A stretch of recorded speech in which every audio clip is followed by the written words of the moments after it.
청개구리네 에피소드. 손에 딱 붙은 핸드폰 편. 출퇴근할 때 혼자만의 시간이 생길 때 여러분은 무얼 하시나요? 아마 갱년기, 사춘기, 남녀노소 할 것 없이 핸드폰을 먼저 손에 잡게 될 것 같은데요. 청개구리 손에도 항상 핸드폰이 붙어 있습니다. 청개구리는 게임에 빠져 있진 않지만 한시도 손에서 핸드폰을 놓지 않습니다. 화장실을 갈 때도, 밥을 먹을 때도 목숨처럼 생각하는 핸드폰을 손에 꼭 쥐고 있죠. 심지어 잘 때도 두 손에 꼭 쥐고 잠이 듭니다. 덕분에 아침에 일어나는 시간은 점점 더 늦어지게 되었죠. 사춘기 자녀를 둔 엄마들의 공공의 적, 핸드폰이지 않을까요? 청개구리는 초등학교 4학년 때 처음 핸드폰을 사주었습니다. 핸드폰 구매를 참 많이 고민했었죠. 어떤 마음은 무조건 늦게 해줄수록 좋다. 어떤 마음은 늦게 배운 도둑질이 날 새는 줄 모른다고 친구들 다 빠질 시기에 빠졌다가 고등학교 때는 정신을 차리는 게 낫더라 라고 조언을 해주었는데요.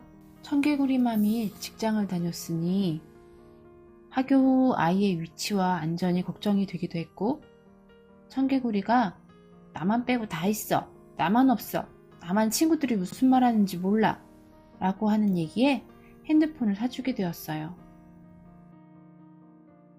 청개구리가 어릴 때는 청소년 앱을 통해서 하루에 정해진 시간만 인터넷을 사용하게 규제했었는데, 어플이 제대로 작동을 못한 건지 청개구리의 뛰어난 능력으로 어플의 규제를 뚫은 건지 소용이 없게 돼서 야금야금 사용시간이 늘어나기 시작했어요.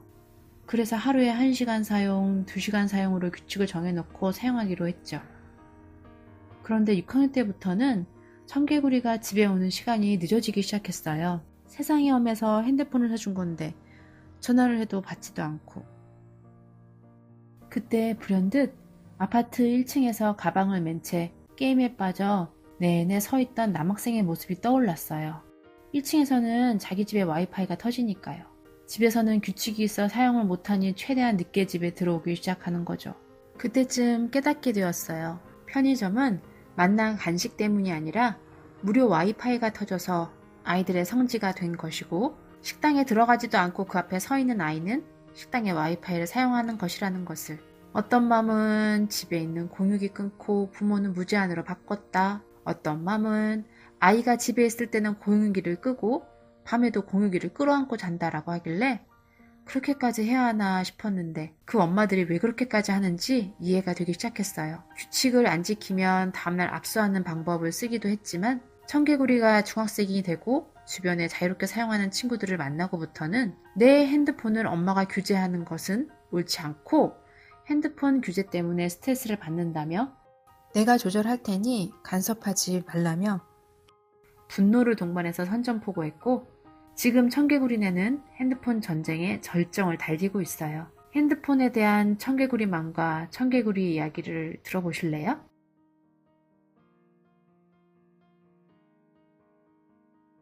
청개구리야, 오늘부터 11시까지만 핸드폰 쓰고 엄마한테 맡겨. 아침에 줄게. 왜? 핸드폰 옆에 있으면 계속 하고 싶으니까. 그렇게 보다 보면 늦게 자서 늦게 일어나고 다음날 피곤해서 학원에서 집중도 못할 거 아니야. 아니, 밤에 안 본다고. 핸드폰 사용 시간을 알아서 조절해보겠다고 했는데 엄마가 보기엔 점점 아침에 일어나는 게 힘들어지고 하루 종일 피곤해하고 졸려하던데? 핸드폰 때문이 아니라 내 삶이 힘들어서 그런 거지. 아니야, 엄마 말이 맞는지 한번 해보고 다시 얘기해보면 되잖아. 일단 밤 11시부터 학교 갈 때까지는 엄마가 핸드폰 갖고 있을게. 싫어. 엄마가 그걸 규제한다는 거는 엄마 생각만 나한테 강요하는 거잖아. 엄마가 너 지켜봤는데 아침에 잘 못 일어나고 일어날 때 짜증내고 하루 종일 졸려하니까 자고 싶다고 노래를 하잖아. 그러니까 숙제할 때 집중도 안 되고, 그래서 숙제도 다 못해가는 날이 생기고. 다음날 일어나는 것도 힘들고 학교에서도 졸리고 학원에서 졸리는 건 맞는데, 그럼 평소에도 똑같고 엄마가 폰 갖고 있을 때도 오히려 더 졸렸고 스트레스도 쌓여가지고 학교에서 졸았었어. 근데 내가 폰을 갖고 있으면서부터는 스트레스도 줄고 재미도 이유도 없었던 삶이 좀 나아졌으니까 엄마는 항상 나한테 권유식으로 말하는데 명령이고 내 의견을 듣지도 않잖아. 내가 여기서 뭘 더 바라겠어. 전으로 돌아가지 않도록 하는 게 나를 위한 최선이라고 생각해. 아, 됐어. 내가 알아서 해. 이건 예전에 얘기했던 거랑 다르잖아. 졸려 죽겠는데 이런 식으로만 해서는 말하기도 귀찮은데 끝도 안 나겠네. 어쩌겠어. 힘없는 내가 양보해야지. 아, 그럼 하루는 엄마가 갖고 자고 하루는 내가 갖고 자고 하면 되잖아. 아니, 엄마가 갖고 자야겠어. 핸드폰 사용 시간이 부족해서 그런 거면 12시까지 사용하는 걸로 하고 엄마 줘. 그렇게 하기로 하자. 어쩌라는 거지? 역시 그냥 강요고 명령이잖아. 예전에 내가 밤에 안 쓰고 졸려서 바로 자고 그냥 갖고 있는 편이 안심돼서 갖고 있는 거라고 했던 건 듣지도 않았네. 싫어. 하루 건너씩 갖고 자. 아휴, 잠이 부족하면 학교에서 졸고 학교가 더 재미없어지고 가기 싫을 거고 공부할 때 집중이 안 될 거고 그럼 숙제할 때도 속도가 느려지니까 못해가는 숙제도 많아질 거고 가뜩이나 점점 잠이 많아지는 시기인데 폰 때문에 생활에 악순환되는 게 뻔히 보이는데 그렇게 싫어하니 강하게 밀어붙이면 또 화내고 문 닫고 들어갈 것 같고 어휴 그럼 네가 말한 대로 해보자. 대신 아침에 엄마가 깨울 때 한 번만 깨울 테니까 그때 바로 안 일어나면 엄마가 하루씩 더 갖고 있을 거야. 알았지? 내가 착하니까 참고 빨리 끝내야지. 이렇게 많이 참았으니까 나중에 분명히 하느님이 상 주실 거다. 알았어. 청개구리네 이야기를 통해 어머님들 청개구리 마음의 걱정이 느껴지셨나요? 또 청개구리의 독립심이 꿈틀대는 소리와 진정한 공감을 원하는 마음의 소리도 느끼셨나요? 매일 규제하고 짜증을 내고 화를 내는 일상을 바꾸기 위해 공유기를 끌어안고 자고 공심폰을 사주는 것이 답일까요?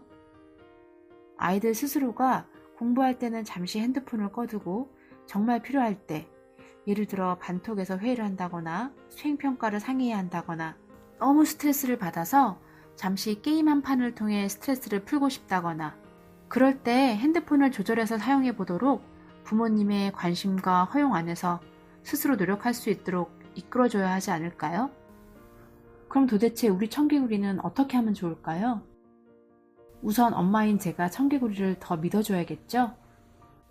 감정은 빼고 강압적이라고 느끼지 않도록 미소를 띠며 말해야 될 것 같아요. 그리고 엄마의 염려를 너무 부정적으로만 받아들이지 않도록 명상을 함께 해보기로 했어요.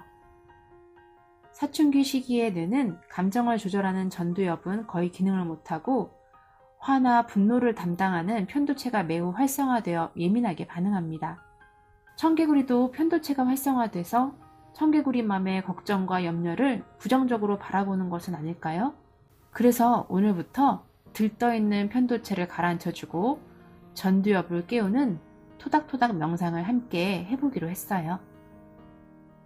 토닥토닥은 토닥토닥 부정 비우고 긍정 채우기 명상편을 참고해주세요. 오늘부터 토닥토닥 명상하자. 청개구리야, 명상하니까 기분이 어때? 졸려. 어? 졸려. 벌써 꿈나라로 가는 거야? 핸드폰을 들고 사이버 세상 속에서 일출을 맞이할 뻔한 청개구리를 구해냈어요. 3분 토닥토닥으로 청개구리는 핸드폰을 손에서 놓은 채 3초 만에 꿈나라로 가셨거든요. 청개구리에게 변화가 있었을까요? 조금 더 지켜봐야겠지만 짜증으로 시작하던 아침에서 짜증이 살짝 빠진 것을 느꼈어요. 그래서 청개구리네 가족은 꾸준히 명상을 해보기로 했습니다. 여러분도 오늘 청개구리네 이야기에 공감을 하셨다면 혹은 사소한 일에도 화가 나고 우울감이 밀려온다면 그 즉시 잠깐의 시간을 내어 토닥토닥 명상으로 마음을 토닥여주세요. 개인적으로 명상은 잠자기 직전에 하시는 것을 추천드리고 싶습니다. 긍정정서를 듬뿍 받아 전두엽이 활성화된 채로 잠을 자면 왠지 자는 시간만큼은 우리 뇌가 긍정으로 세팅되어 있을 것 같거든요. 청개구리네 이야기에 공감하셨다면 좋아요와 구독 부탁드립니다.